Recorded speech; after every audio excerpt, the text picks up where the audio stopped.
7, 6, 5, 4, 3, 2, 1.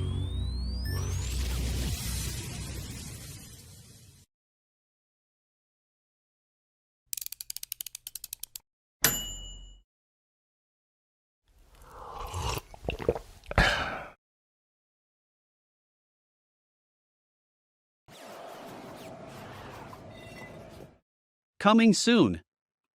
Snake River Manufacturing is developing a revolutionary new way to design and build a custom kayak trailer.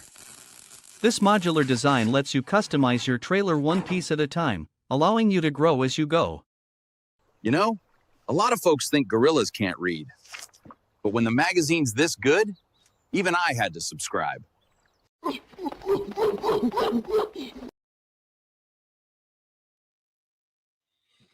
Hello, everyone. Thank you for joining me for episode 48, even though it says 49. I apologize for that. I did a pre-recorded for the holidays and took that into account and made a minor mistake. So this is episode 48. This episode and every episode this year is brought to you by Snake River Manufacturing. If you take a trip over to snakerivermanufacturing.us, you'll be able to see all of the beautiful kayak trailers that Steve and the crew are putting together. They're amazing, amazing kayak trailers that'll get you to and from the lake in style. So this episode is also brought to you by VikingKayaksusa.com. Go to VikingKayaksusa.com and see all of the paddlecraft they have to get you in and on the water and back to your roots of paddling. And if you happen to be in Texas and you've learned that you can no longer drop bait with a drone, they make some great paddlecraft to take your bait out for your shark fishing. So go check them out. All right. Just a little nod here. One of the ladies that was in the last issue of the USA Kayak Fishing magazine, Alicia Marie, who owns Girly Outdoor Boutique, sent me this beautiful hat with the logo. I like to thank her. So if you get an opportunity, go check out Alicia Marie at Girly Outdoor Boutique. They have some great embroidered hats. It's a great thing to help small businesses, and she is a great individual. So, all right. So this is episode 48, and on this episode, I have a gentleman who has been featured in the magazine. He's been a great person to chat with online. I haven't had the pleasure to meet him in person, but maybe one day we'll get on the water together. So, on this episode, I have Christopher Blanco from. Hey, Chris, Urban Fishing TV. How's it going? I'm doing great. I mean, excited to be here. Awesome. For everyone out there, this is a new platform for me. So if you're having issues, just put a comment in the comment section and I'll see what I can do. But I think we're going pretty good so far. So awesome. So Christopher, do you like Christopher or Chris? Chris is fine. Chris is fine. All right. Yes. So Chris, do you, for those that don't know you, can you give like a brief hi, how are you, who I am type of introduction? Sure, I'll give you the 2-minute introduction. Very simple. Born in Puerto Rico, fished a lot of saltwater over there with my granddad. Sadly, he passed away, so I have a lot of those memories in me, and that's one of the main drivers of why I'm here today. Served in the Army National Guard for 7 years. After Hurricane Maria, moved to the United States, picked up kayak fishing, bought a very cheap kayak from a friend that won it on a raffle, and immediately got hooked. After a lot of trials and tribulations, different kayaks, I finally landed on the vessel that I'm fishing right now, and I'm just doing as many tournaments, as much fishing as I can today. So when you were in Puerto Rico with your grandfather, did you do any kayak fishing there, or was it mainly just boats and banks? Boating. Yeah, we did pelagic for the most part. Nice. Yeah, it's interesting when people come on, I ask them, so how did you get started? And it's the gamut of like since birth or last week. It's really interesting. That's a good point, because I don't think like there's an entry age for this sport, right? It's made for everyone, which I love. Yeah, we could roll you at 90 years old and you can catch a fish. Yeah, of course. Be ready to go. So, what's your first memory of fishing? I know you said with your grandfather. Is there like a... No, I have a good one. So it's a little bit blurry. Of course, I was very young. I had 8 or 9 years at that time.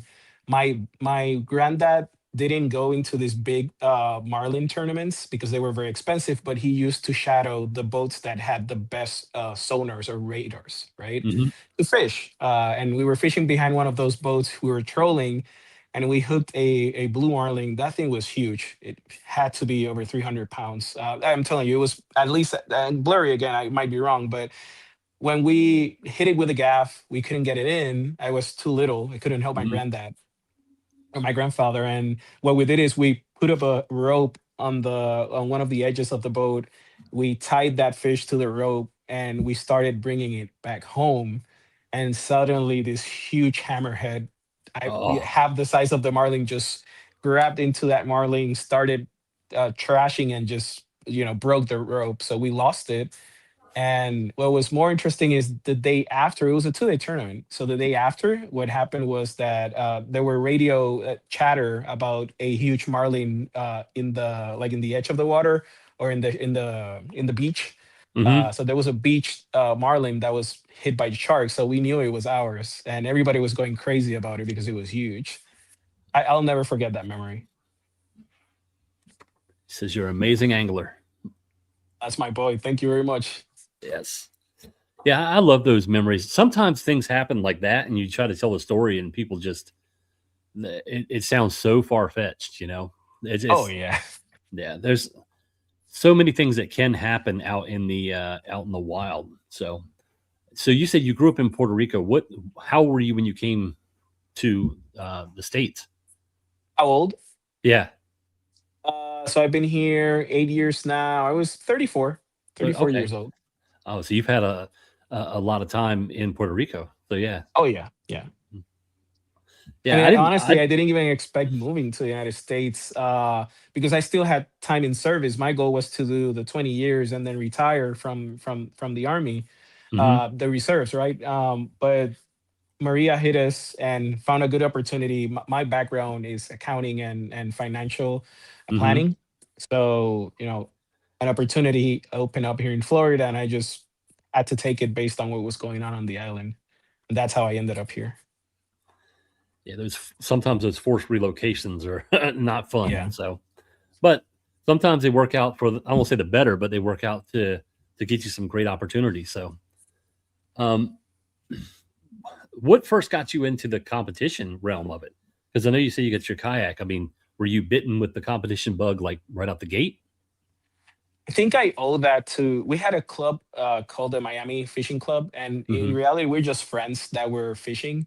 They Hmm. used to do a John boat tournament every year, a fun tournament, and they opened up a kayak division. Luckily, that year was the year I bought the kayak from a friend. Hmm. I didn't have a jumbo or a boat. I lived in an apartment, so I said, you know what, I'll go and try it on a kayak, and I was hooked. Never looked back. So, what lessons did you learn? Go back to with Grandpa. What lessons did you learn from him that you carry through now? I mean, because sometimes I fish with people that I consider them what they call old heads. Like they do things that are totally different than the new guys. Are there any tips and tricks you picked up from him that you carry through your day to day now? There's two things that I really think about whenever I'm on a tournament, and some of these things come from him, right? He was very Hmm. methodical in his way of fishing, so he would do a lot of studying prior to whether it was recreational tournament or family oriented. He would always do a little bit of analysis, right, and look at the Hmm. water, the tides. If we were doing inshore, he would look at water temperatures, different topographical maps, etc. So I did pick that up from him. I like to digest bodies of water before I even get to them. So I Hmm. leverage, the age of social media, the age of AI. You can leverage all those tools and really get a good comprehensive view on what's going to happen on the water that you're going to fish for that time period. So that's one thing that I learned from him. Then the other is really to be, it's like reliance. You want to be, you don't want to quit, right? You want to put as much effort as you can, Hmm. and I think those two things have really helped me, I would say, be successful to my expectations on the tournament setting. Obviously, there's people that are far more successful, but I've had my fair share of successes, which are, it's driven by that. I can guarantee that. Yeah, that's yeah, it's kind of cool to see how. the influences carry over to what you're doing now. So, um, because we're going to cover, as the title says, you're the co-captain of the upcoming teams. But how did the tournament series build your confidence as an angler to be a leader? Or Oh, that's a great question, and I think I've had this conversation with a couple of people year after year when they fish for their first year on a trail. Mhm, Sometimes it doesn't go well, but we in that year, that's the year where you create muscle memory and create mhm, confidence, right? So I think that really helped me continue to want to be part of this of this, right, of the tournament scene. And in reality, it's the lessons that we learn on year one on our first set of couple of tournaments are going to somewhat dictate what's going to happen in the future, right? It's all mhm. about learning. It's not about winning. It's also about learning from other anglers which are eager to share their experiences, and that's one of the things that I love about tournament fishing. While there is a lot of competition, there is a lot of camaraderie, Mhm. and you're going to learn so much from these people, and you can carry that forward, right? Again, you create muscle memory, you learn, and you put that into practice your next year, and you're going to have a much better year. Usually, that's how it happens. Right. Was there a moment when you're doing tournaments that it like clicked? Like this is going to be something you want to do on a higher level. Is there like a moment where you're just like, hold up, I'm not just the average bear here. I've got a little Yeah. extra. Not that you're cocky and like I'm going to dominate all of you, but there's a point where you're like, I'm pretty good at this. Did that happen or? Yeah, and I think it's more. It's going to be a little bit of a niche because how I envision, how I gain confidence every time is the body of water that I'm fishing, a body of water that has what I'm good at. I'm good at Mhm. fishing submerged grass, submerged structure. I'm not the best at flipping, pitching, or punching, right? So I know whenever I find a body of water or a tournament that's within a body of water that has all that I fish well, I get that confidence boost, right? So again, there's people that are very well rounded and will fish. Right, they're going to be strong on each scenario. Mhm. For me, since I'm going to call it, I'm still in the early stages of tournament fishing. I'm a little bit I'm kind of holding tight to that. Oh, these are my strengths. I'm always going to look for them. I'm going to learn some stuff while I go through the trials and tribulations of these tournaments. But Yep. I know I'm confident this way, and that has really played well for now. It played well on Texas on the Bassmaster Kayak Series. It played well last year on FKBT. So I'm still. That's sort of how I'm fishing this year again for the trails. Now I just learned about your accounting background and your military background. I thought you were military, but I didn't know for sure. First, thank you for your service. Second, Thanks for the support. do you feel that the accounting background and the military background help you in your fishing style or your fishing success? Because I know, like with an accountant, you have to find the missing number. Like you have to get in there and dig for it. And the military has probably given you the structure of like after action reports and things like that. Do you utilize those skill sets in fishing? I think so.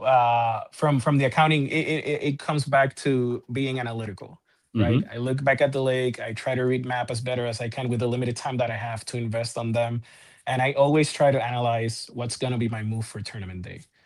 So definitely, accounting has played a huge role on that.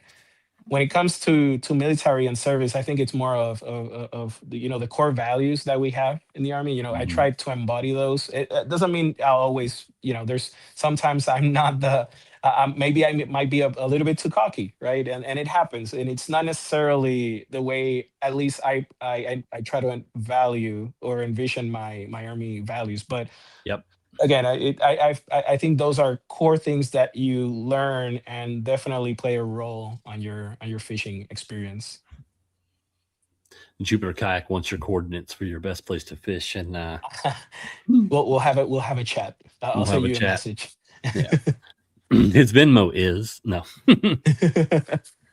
So for those that don't know, you are going to be you are co-captain for Team Puerto Rico. So, how do you get the opportunity to join Team Puerto Rico, and how did that come about? That's an interesting, and I think it was meant to be. So what happened? I learned that Puerto Rico had a fishing federation. They were Hmm. fishing a couple of the world tournaments on boats, right? As you know, the USA team has a huge representation. Scott Martin, just the best anglers in the world are there. And I saw Team Puerto Rico, and I started reaching out. Hey, have you ever thought about doing a kayak tournament? I mean, we do worlds. We have hobby worlds. We have Pan Hmm. Americans. We have worlds. I would love to do something. That was just conversations online, and then I think again it was fate. I was working on ICAST 3 years ago, and the team was there, and I saw them with the shirts, and I reached out. I actually went out to like left my booth and started following them. Hey guys, it's me, Chris, the guy, the kayak guy. Um, and Guillermo Gonzalez was on that show. He doesn't attend ICAST each year. He was in ICAST last year. I knew Hmm. he was from Puerto Rico, and I said, guys, you know what? I think we have an opportunity to talk to Guillermo. I know he represents USA, but he's from Puerto Rico. If we're gonna do this, now's the time. And let me reach out to him. I reached out to him. I saw him walking in the show. I reached out, his talk Spanish to him, and Hmm. immediately, we started having a conversation, and that's how we brought Guillermo, and then we started. That's sort of the foundation, right? To be honest, though, that's just the starting piece. It became more than that. So our core team right now Hmm. is so important that captains are just labels. These guys are everybody on the team has been so nice that and helpful. It's really a family now. Yeah, that's cool because I watched the video of the 2024 third annual Pan American, and you guys uh, really documented that beautifully. So Thank you. would you go over some highlights of that event because Oh yeah, there's it a lot to looked tell like you there. guys were having fun, even though it was a hurricane or right there Yeah, on yeah. top of you. That was an interesting tournament. We got there early, right? We had a week to practice, and we actually found fish in practice. We had patterns, we had everything set up. We were set up for success, whether Hmm. it was second, third, even fourth, right? We knew we were gonna have a chance. Day before the tournament, we got news that the hurricane is gonna be hit, or 2 days before the tournament, it was gonna hit our way. Yeah. Richard Penny and the USA team decided to keep the tournament. I appreciate them for that, but there was changes, right? We changed our launch site from a shotgun launch. It became 4 or 5 different launches. Hmm. I think we only had half a day to practice the day before the tournament, and it was a little bit hard. We didn't adjust well to that, but at the end of the day, those are challenges, and it's a good story because it tells you that anything can change on a tournament. You Yes. have to adapt, right? And we, obviously, to be fair, Guillermo really helped the team. He had a very strong showing on both days, so that really helped us. But at the end of the day, if we were one fish short, we wouldn't have gotten third place. So everybody contributed. The way the point system worked very well for us. Hmm. Honestly, if we had some of the fish that, and it's documented, right? It's just we have the video. Some of the fish that were lost would have put us, probably in second place or very close to Mexico in second place, which are they're awesome anglers, by the way. USA also, um, but it was such a great experience, regardless of even if we didn't get third place. But Yeah. that means nothing compared to the amount of camaraderie that happened on that week. I mean, we were 48 hours without electricity at the hotel. We were hanging out on the parking lot with all the teams. It was just a Yes. beautiful thing. That's one of those memories I'll take to the grave. Yeah, I saw in the video, everybody's outside prepping with the music playing and just having a blast. Like turned into a block party. Yeah. Oh Mm. yeah, that's what happened. Yeah. So, what did it feel like to represent Puerto Rico for that tournament? Was it? I'll be honest. There's nothing. It's the proudest thing I've ever done on a sport. I played basketball when I was young. I did play for Hmm. a lot of teams, like younger teams, right before I was 18 years old. I traveled United States, a couple of states to play basketball. And nothing came close to this. This is, I see the shirt every day. I see the medal every day. It's in my office while I work, and I smile. It's just one of those memories that I'll never forget it, man. Yeah, I could. You watch the video, which I think everyone should go take a look at it and watch it.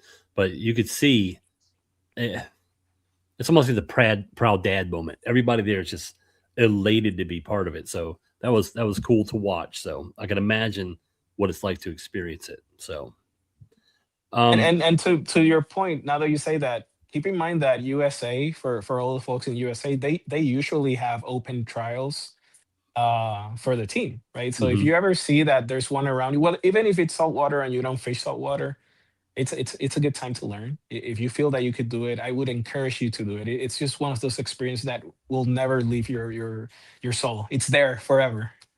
yeah, yeah, I can imagine. So what's it like being co-captain? What's behind the scenes? What does co-captain mean? What do you do? Well, yeah, it's all about making sure that the team has everything they need. Mhm, That's really what I did for the tournament. Make sure that we had everything we needed, making sure everybody was set up for success, making sure we were where we needed to be at the right times. That's really everything else. And again, it's just making sure, because every people are so excited on these tournaments that again, you're representing a country, right? And you're so proud of it. You don't want to fail them. mhm, So you don't want to let them down, and it was so easy to really manage, because in reality I didn't have to manage anything, yeah, manage a team. It was so easy, and I feel the same for every other country. It looked like everybody was. It's like when you go to a school you want to go, and you're yeah. always up early. You're always dressed up for school. You go there. That's how I felt. Yeah, one of my questions was basically how did you keep everyone's morale up and keep everyone excited to be there? But it looks like everyone was just excited to be there. Like there Yeah. was nobody who was We out didn't, of the yeah, we didn't zone. have to. I'll be honest. Day one, we knew we had a chance, and we did talk about it, but it wasn't really a long conversation. We just were excited to be with each other. And Hmm. we knew there were some headwinds that we had to go over day two, and we did our best, and luckily, it went in our favor. But at the end of the day, we were so excited for just the opportunity. No, let me ask you for your team, how did culture play into the way that you guys melded together? Because I feel like certain cultures are almost like instant family more so than others. Did you did that play into the dynamic of the team? I think so.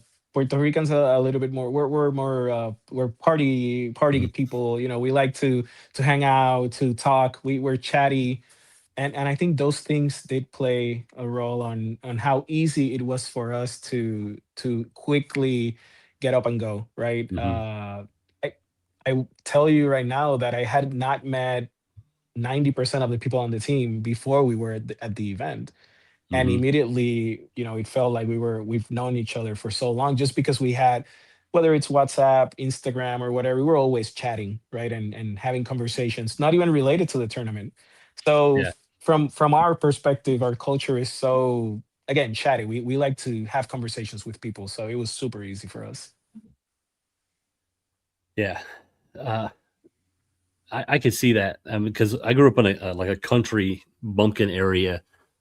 Anyone that's from there, they're gonna be mad. I call them bumpkins, but anyway, I did, and they were really tight knit. So watching the video of you guys at there, I could just see it was like if I didn't know you didn't know each other, I would think you all had been you grew up in the same town. It's like just Uh-huh. everyone was there and having a blast. And so, uh, what leadership lessons has kayak fishing taught you? I mean, have you picked up anything from kayak fishing that's helped you in your leadership roles? I think it's more about, when it comes to fishing, it's a little bit different than being in the army, right? In the army, Yeah, you have a rank. Everybody follows rank. In fishing, you have to be open minded if you really really want to be a good leader. yeah, You can't impose your perception. You have to understand that fishing is sort of a wild card sport to a certain extent, and everything that people say can be a driving factor of success. So I'll tell you, and I'll be honest, that's not an easy lesson for me because I am a bit of a hard knock, right? And again, I'm a bit of a rank and file guy, Hmm. but I learned that that is not the proper way to really support or manage a team. Hmm. Again, manage, right? Yeah. Um, but it's all about being perceptive or receptive of what people are saying, and that's really how you that's the biggest lesson I've learned, I think, when it comes to leadership. Um, when did you realize that you were becoming like a leader or a influencer in the sport?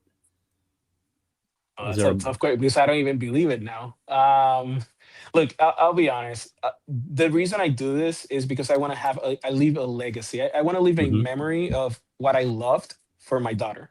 So whenever I'm Hmm. out of the earth, whenever I die, I want her to have something to understand what I was passionate about.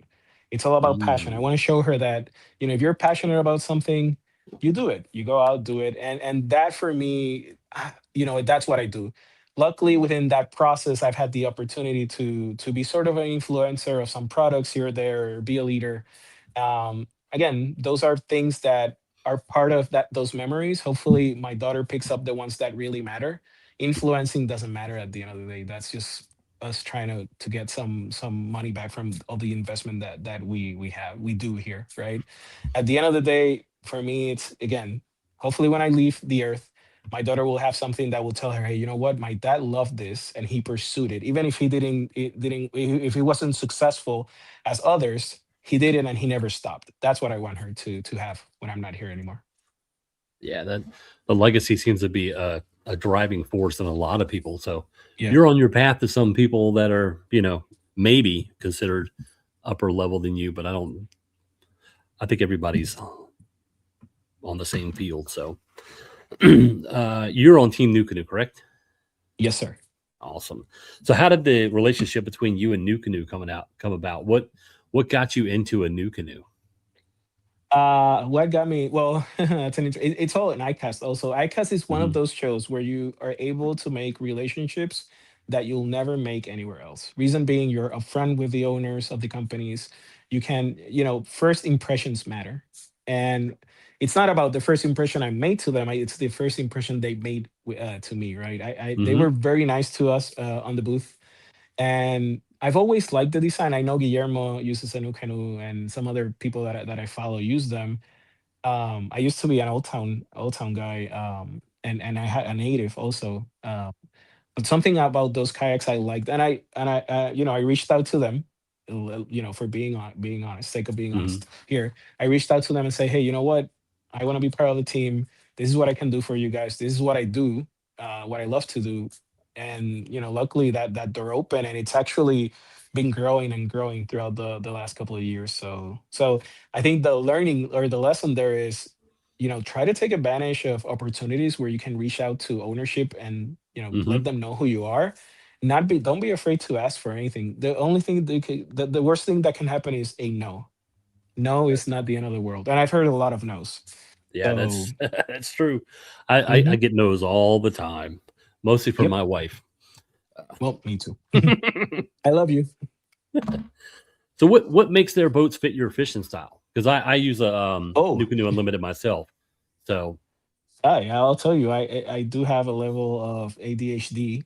mhm. It's hard for me to figure out what I want when it comes to the kayak. I don't know. I'm analytical for some things, but Mhm. for other things, I'm the worst. When it comes to building my own kayak, it really takes me time to figure out what I want. Right? I have to install something, don't like it, remove it, try another thing. It becomes sort of an investment, right? Money investment or money drain. Mhm.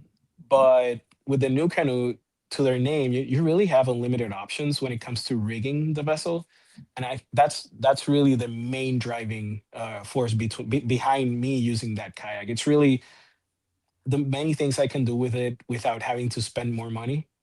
I love that. Yes. Yeah, I love them because I'm a bigger guy and they fit right down my needs on weight capacity Hmm. Hmm. as well as it's very stable for me. Oh, it So is. Yeah. I've never had any complaints about the boat. So, um, how important is brand alignment for you versus sponsorship? So just like uh, for you, what your level of alignment with the brand versus the sponsorship? How far in depth do you go? Do you take on anybody, or do you like have to believe in the No, company? it has to do with core values of the company. Core values, customer service is very important. I'm very Hmm. adamant about customer service, and I love the companies that I work with because they are very good at it. Um, Hmm. so if I'll give you an example, let's assume lead time. If I see that their customer service starts taking a dip, I'll be the first one to call it out and say, you know what, maybe it's time to move on. And I use lead time as an example because it's an overseas company compared to other companies that are based here in the United States, like Yak Attack, Noqua, Brave Blaza, NewCanoe, etc., or Newport. But Hmm. again, it's all about those core values and how they help the customer. Because if a company really takes priority on customer service, they have everything they need to be successful. The Right. product, products are replicated every day, and now it's not we're not engineering something new. But if you have strong customer service, you could do so many things. And I think that's what I wanna that's what I wanna be a part of. Yes. So let's say somebody reaches out and they get that yes from a brand. What does it take to represent a brand professionally, in your opinion? Well, right, that you got to measure the type of company. There's bigger companies, smaller companies, different expectations, right? I'll give you an Hmm. example. Companies like Luz, Quantum, they're much bigger, so their expectations might be different than a smaller company. But I think it's if you want to if you really want to cater a or create a good relationship once you were given the opportunity, you really have to be excited about the product. You really have to put time on the water with it, use the product. It's not about go behind the camera, hey, I have this product, use it. No, it's about you using the product, organically showcasing the product. You don't want to become a walking advertisement. You want to just Right. use the product and organically get customers to grab it. So you're doing a lot of tournaments still, correct? Yes. Because like we just discussed, it's 34 degrees here in Virginia. You said it's cold there at what, 60 Let's something? say it's like 60. We have a 60 is cold short front weather. this week. Yeah, I think the lowest is going to be 50 degrees at night.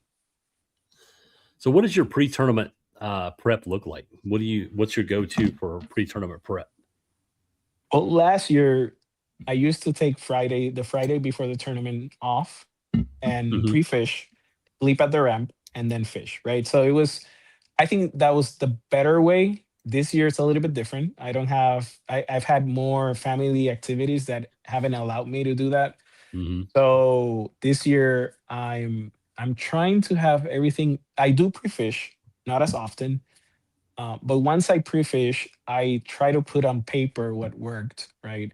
So a couple of things I do is I look at water temps. I always log my water temps, water depth, whether there was submerged grass or not, whether the grass was green or brown or dead because it was sprayed, where the wind came from, all of that stuff, and then I compare that data to the tournament day and see what are the major differences, and try to set a plan with all Hmm. that information. Now, do you have The a the spread? lures and the rest, I don't even care about that. I know that Florida is very. I don't think we really have too much going on here when it comes to the different lures. It's Hmm. all about a speedworm, frog on this type of this time of the year, or topwater, buzzbait, whatever, right? So all these lures, you're always going to have them on chatterbait, spinnerbait. Um, so it's more. I stay away from the lures or colors. I don't put too much effort on that, and I put more effort on how did I do when I pre-fished and how it compares to the tournament day. Now, do you have a spreadsheet on that? Because I can imagine you have a spreadsheet. I do. I I do it. do. I do as small as Excel. It's very simple to keep organized. Hmm. That's what I like about it, and Yes. it's all about logging historical information, right? I can go back 2 years and say, hey, this lake, this happened. I did well. Is it going to Yeah. happen next year on the tournament? No. Okay, so what are the main differences, and then figure out plot a plan from there. How do you approach unfamiliar bodies of water? Like, is there like a before you get to the lake game plan you have? I try to research if there's submerged grass. Will always be my first question. Is there Hmm. submerged grass? And then from there, I can go and say, okay, so there's grass. It's hydrilla. It's about 5 feet of water, maybe four. It depends on the water levels. I know I can use a chatterbait, a underspin. Hmm. Those are the techniques I like, so that's how I do it. Now, have I been successful going blind at tournaments? In some cases I have, in most cases not. So if you have the opportunity to go and pre-fish, I highly encourage it. It does make a big difference. Um, so I know that my question is, how do you adapt when water changes quickly? And I know you touched on it a bit with the Pan Am when you totally had to change your stuff quickly. But how do you go about changing your game plan like on the drop of a hat? I mean, it's got to mess with you mentally. Do It you? does. Yeah, yeah, it does. I think it's all about, first you got to realize what changed. Was it Hmm. wind? Right? Was it, barometric pressure? Did it change? Okay, you know what happens, right? Before the rain starts or the heavy winds, there's a Hmm. chance that that bite will pick up. Okay, perfect. So I know that. Did the wind change? It was flat, no wind, and then all of a sudden we got wind. I know that bite's gonna get hot. Okay, so that's my window. I gotta be at the right spot at the right time. If I feel that wind's coming in and nothing's happening where I'm at, I'll quickly change to an area that I believe there's an opportunity to catch them. So again, tournament fishing, you only have limited time on the water. I know 8 hours sounds like a lot, but they go so fast. Yeah. So I'll quickly make the adjustment. And if it works out well, if it doesn't, okay, so it didn't, right? It's a learning experience for the next one. So what have you had to overcome personally, like as far as your journey through kayak fishing? Is there anything that you've had to overcome to get to the level you are?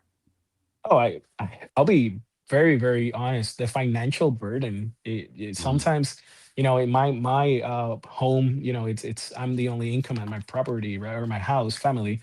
Hmm. So it's sometimes it's a little bit of a burden to even invest all this money. Every time that I go to a tournament, we're talking, entry fees are $75 on non-national tournaments, right? And then gas is gonna be another 60 or $80. Food is gonna, so there's a lot of investment in this, Hmm. and sometimes you don't get it back. So that's really the hardest part, and what's kept me away from some of these bigger national events that I always wanted to fish. Right. It's just that the financial burden. Yeah. So if anybody's out there looking to sponsor him to Yeah, cover no. some entry fees. Well, yeah, again, it's hard. It's easy to get product. I'll Yes. be honest. I think it's very easy to get product. It's very hard to get paid. Right. And hey, kudos to the people that do. There's so many great content creators out there, influencers, storytellers. And I think there's a big gap between free product and money sponsorships, right? Some companies will Hmm. be more or nicer to you, some are not. In some cases, I've had commitments where, like, money commitments from companies, not that I'm not currently with, that have never materialized, even though there was a commitment, right? Right. So I think people that constantly fish tournaments, there's a financial aspect to that has to be taken in consideration. Oh yes. Have you ever come close to like just giving it up? Oh yeah, this year, Yeah. last year. No, yeah, I mean it's inflation is here. Everything is more expensive. Home insurance is increasing. So every Hmm. year I go back and do my finances and say, is it really worth it, right? And what I've done this year is I've done some side gigs, with different companies that I work with here in Florida, and try to make sure that I always at least make some of the money that I spend on a tournament, make some of that money back just from side work. Yeah. Um. Has fishing changed you as a person? Like, do you? I use fishing as my therapist. So, Mhm. like, I just go out and it's my calm moment. Is that the same situation for you? Is it a moment where you could just go out and you relax, or is every one of your fishing outings a tournament driven? Is it low stress at times, or is it always like trying to perform at your top level? No, I think fishing is a therapy for me, and it's actually given me a perspective that I didn't have before. I used to work, eat, Hmm. sleep, and do whatever recreational thing that I was doing at that time. I used to do it, nothing more. When I talk about fishing, I talk about passion. I talk about recreation. I talk about nature. I talk about maintaining nature. All that, making sure that we have something in the future for next generation. So, my perception has definitely changed. And what I do is I compare this to the other hobbies that I've had throughout time, and this is the only one I've never let go of, right? Once I've Yes. started, I haven't stopped. So that means a lot to me. Now, is your fishing a business or is it still a hobby? Because we always joke, everyone I have come on here who has like a shop or like myself with the magazine, Mhm. we say create a fishing business and never fish a day in your life. Because I'm always behind the computer screen. Is your fishing more like a business or is it more like a upper level hobby? Would you say? It's an upper level hobby, and you'll see it from my YouTube, for example. I don't post videos every month. It's sometimes right now it's about 5 months since I haven't posted anything, Hmm. and I know I want to, but I will never prioritize that over a day on the water ever. If there's no content to be made, I don't care. I'd rather be on the water. Again, we said therapy, right? So Yes. I don't want to add stress to that.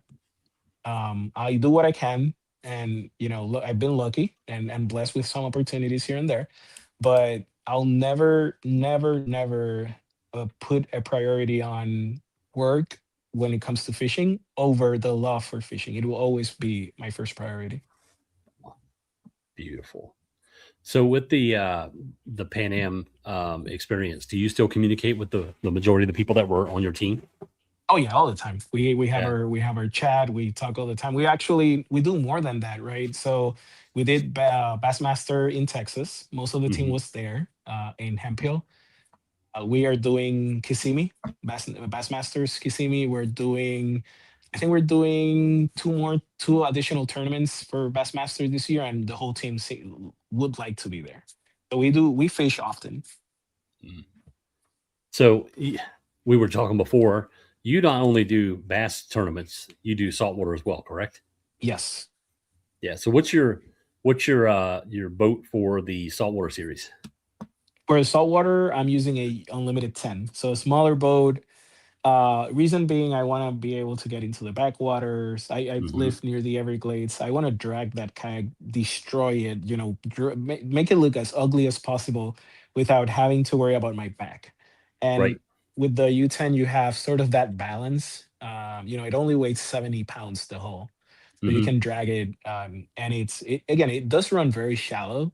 So with a stake pole, you can push that through most of the water that you're gonna find, and it's just that's a beautiful experience. Let me tell you, even though it's sometimes it becomes it's a pain in the butt, Hmm. but what you I think for saltwater specifically, the things that I've seen or Yes. experienced have been so great.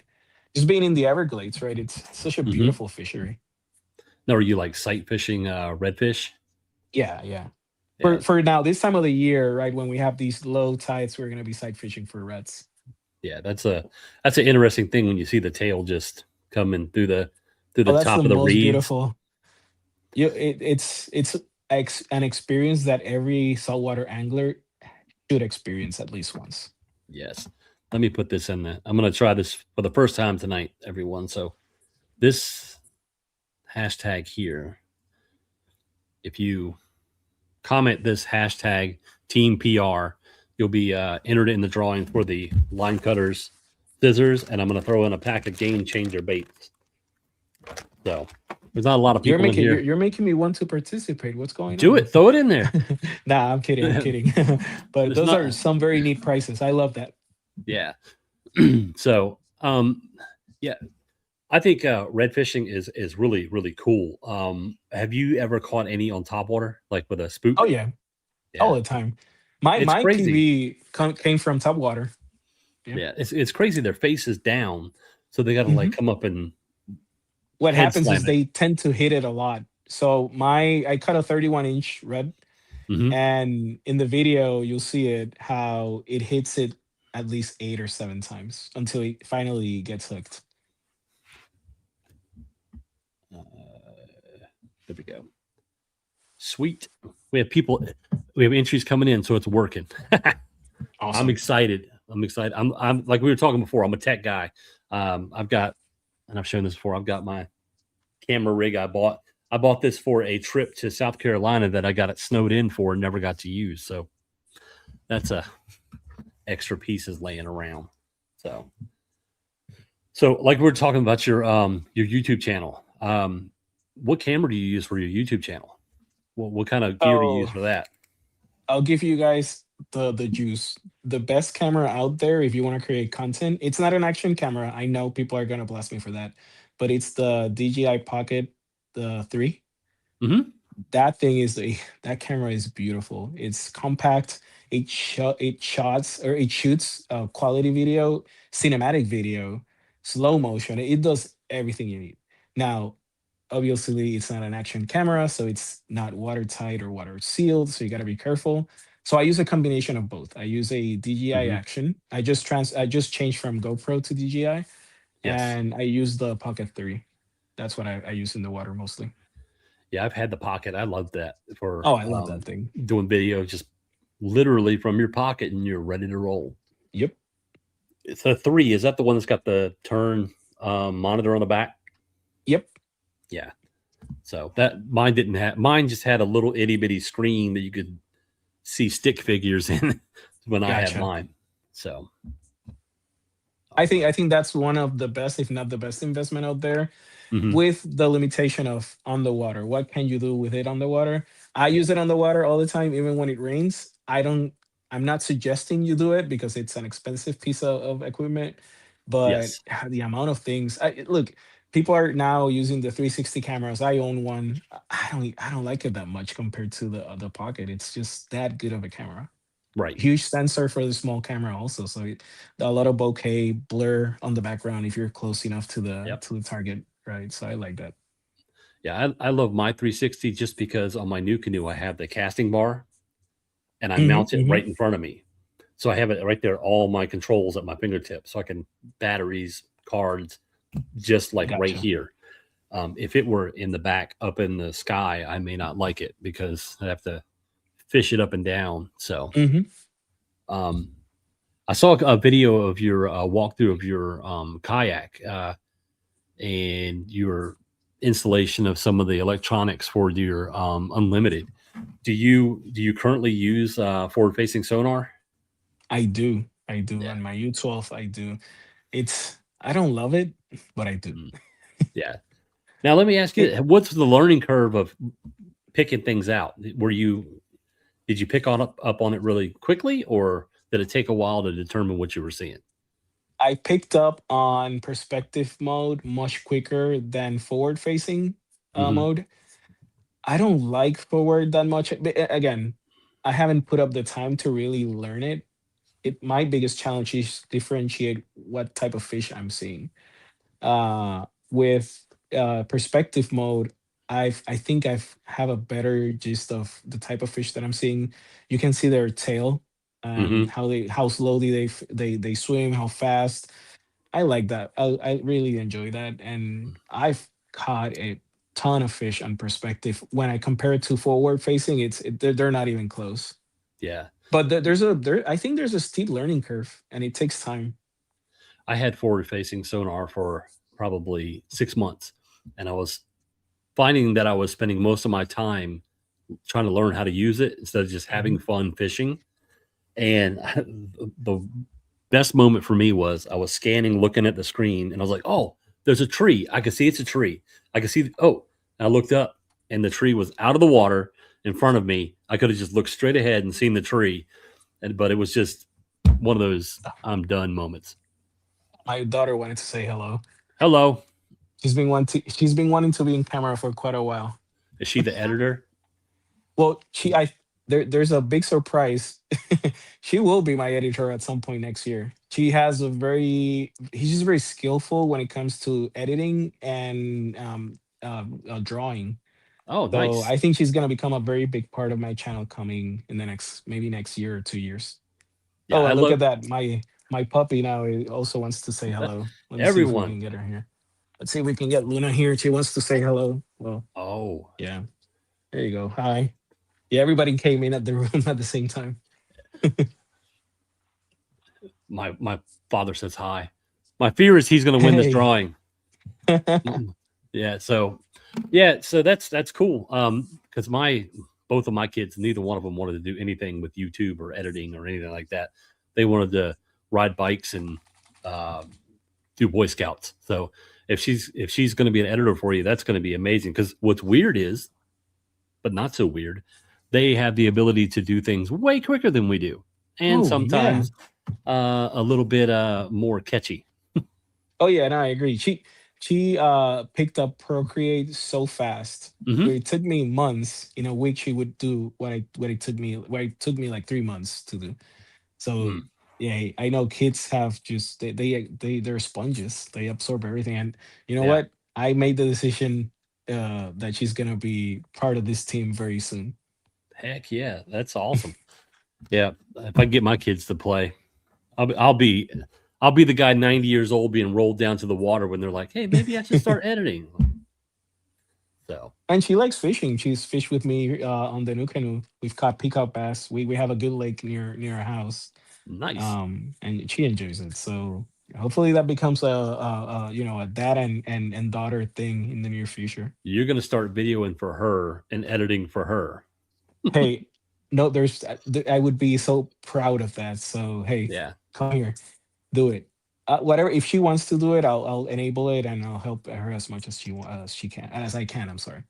heck yeah. All right, I'm gonna go and do this drawing here, see who wins. There's not a lot of We're people gonna in here. do I a just wanted drawing to see now. if it works. So I'm gonna hit the. I'm just gonna hit the draw. You guys can trust me. I'll tell you who it is. We trust you, Roy.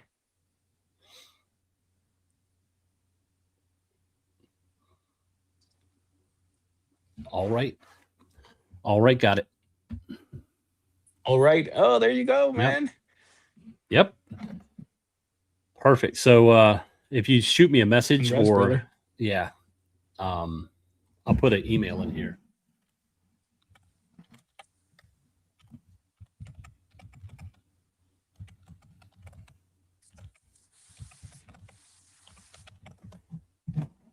Shoot me an email and I'll get it out to you. Yeah, I wanted to see if it worked. Usually we don't have a lot of people come on live, so we have a lot of people later on the replays. So if you watch this on the replay, you missed out on some cool stuff. Yeah, you need to step up. Come on. Yeah. The, So the good thing about podcasts, you don't mhm. really have to watch the actual video. You just have to hear it. So sometimes I put it on the Yes, table. I'm working. I'm doing something, and I just absorb what I can. perfect. So we're coming up on the hour mark. Is there anything that you want to shout out there or go over? Because you have well, actually, you know what? Let's talk about this. You actually have your own podcast, don't you? Yes, I do. So give a brief overview of what it is and how it works, because it's a little bit different, isn't it? Oh yeah. So it's called the Talk and Cast podcast. And my idea for this, it's really a passion project of mine. I want to do all my videos on the water on kayaks. Hmm. I think it's a little bit different than what's out there, right? And I want it to be a teaching show, right? Where I bring people in that are able to teach other anglers about their Hmm. experience on the water, techniques, even kayak rigging companies. We're gonna bring there's a couple of good shows that we're gonna have next year. We're bringing in companies from the industry that are gonna be part of this project. So Mm, again, I think it's a wonderful experience for me because I am learning. It's a growing experience for me, and yes. I'm able to share that with an audience. I feel that's just great. Yeah, I think it's going to be a great format because it's something that I haven't seen done. So you're breaking the mold on that end. So Yeah, and then we're trying to bring all the audiences together. So we did first show was with Guillermo Gonzalez for bass fishing, and then hmm we did another one for saltwater with Elio, which is a good friend of mine here in Tampa. So we're gonna try to balance them out through the year. hmm Uh, Ironically, I get more of my followers are saltwater oriented than freshwater. yes, I think an area that I should exploit a little bit more. I'm sorry, I should yeah, exploit it a little bit more, just because there's not many as in freshwater, but I yes. love freshwater, so I'm trying to balance it out and do one and one. Hopefully that we can keep that cadence. I think it's a great opportunity. But it's weird because I'm in Virginia Beach. We have a huge saltwater community, but the majority of my viewers and listeners and whatever are freshwater. And then Florida, you're right there surrounded by Mhm. saltwater. And I've talked to some people in Florida that their main viewers and consumers are bass, freshwater. So it's cool that you're able to tap into that market of the saltwater. So that's a good thing. Yep. So, awesome. Well, I think we've covered just about everything, and I appreciate you coming on. I appreciate you taking the time out of your busy schedule to come in and chat with me. I thank everyone for hanging out for the hour, and I think I'm going to go ahead and put you in the background, and then I'm going to say goodbye to everyone, and I'll bring you back in. Yes, sir. Thanks for All the right. invite. Very happy to be here. Thank you very much. Awesome. Thank you. All right, everyone. That was episode 48. Great gentleman, Christopher Blanco. Go ahead and look him up. Check out all the things he's done. Go check out the 2024 third annual Pan Am Kayak Championship on YouTube. You can just see everything they've done for that tournament. Maybe you can get your hat in the ring for the next round. So go check them out. This episode was brought to you by Snake River Manufacturing. Go to snakerivermanufacturing.us and look at all the kayak trailers that Steve and the crew are putting together. They're amazing, amazing kayaks, and they will get you to and from the water in style, and they're very, very well built. So check those out. Also check out VikingKayaksUSA.com. VikingKayaksUSA.com has a bunch of paddle kayaks to get you back to your roots out into the fresh and salt water, get you back to doing what you like to do, paddle around. So also, if you go to kayakcoffee.com, use CAFE20 code, you get 20% off your complete order. So go to kayakcoffee.com and get yourself some wonderful whole bean coffee that smells amazing and tastes great. So thank you all for joining me, and I look forward to seeing you next week. And if you haven't had an opportunity, go to usakfm.com and check out the latest issue of the magazine. It's an all-female issue. There's some great anglers in there that you could learn some amazing things from, whether it's technique or even just experiences on the water. And once again, Alicia Marie with Girly Outdoor Boutique, thank you again for this wonderful hat. I like it. So, all right. I will see you all next week.